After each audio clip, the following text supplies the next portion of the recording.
Yung may-ari ng GWM. Basta. Magkano ang gigas mo? Dodoblihin ko.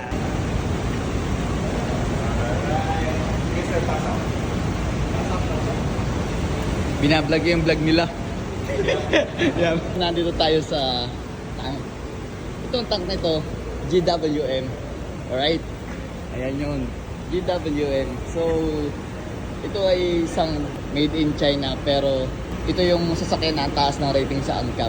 Ibig sabihin, ang ganda ng safety feature nitong sasakyan na to. Ayan, habal. May mga naka-display dito. Ito. Hello, boss! Mga boss natin, oh. Ito naka-display dito yung aura. Tapos ayan, oh, GWM. Great Wall Motor, ibig sabihin yan. Alright, ang ganda niyan. Tapos ito, para siyang SUV. Ayan. Pero ito yung subukan na nagamit ko na.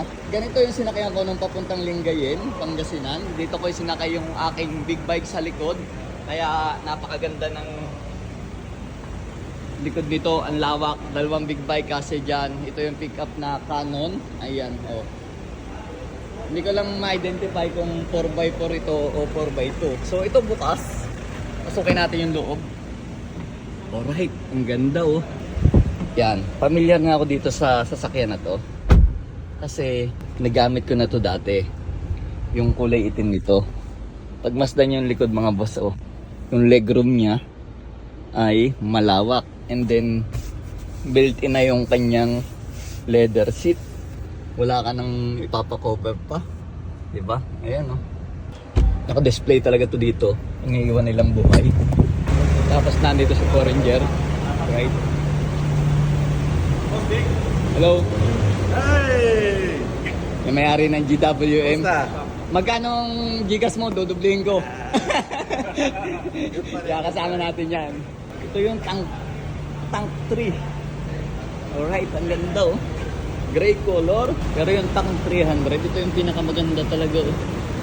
Ayun, oh, pasukin natin yung loob. Buhay yata. GWM tank. Ang ganda ng taillight niya. Nakasulat yung tank 300. Ibig sabihin ito siguro tank. Tapos 300. Bukasan.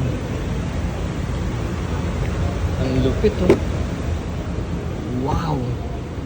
Dalawa yung apakan, oh. Teka, sara natin. Wow! Ang galing na step board. Dalawang step. Pag binuksan mong ganyan. Alright. Isa. Dalawa.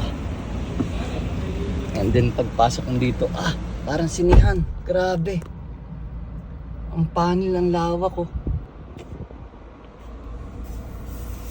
Ang ganda naman ng panel. Tapos yung loob. Paano natin bubuksan yung loob? Ilaw. Ayun, oh. Macho ang dating mo dito. Parang hindi pa nagagamit. Grabe. Sa mga gustong mag-avail, meron silang mga installment hanggang 5 years to pay. 3 years, 4 years o kaya 5 years to pay. Punta lang kayo sa showroom ng BMW sa UN Avenue. Alright?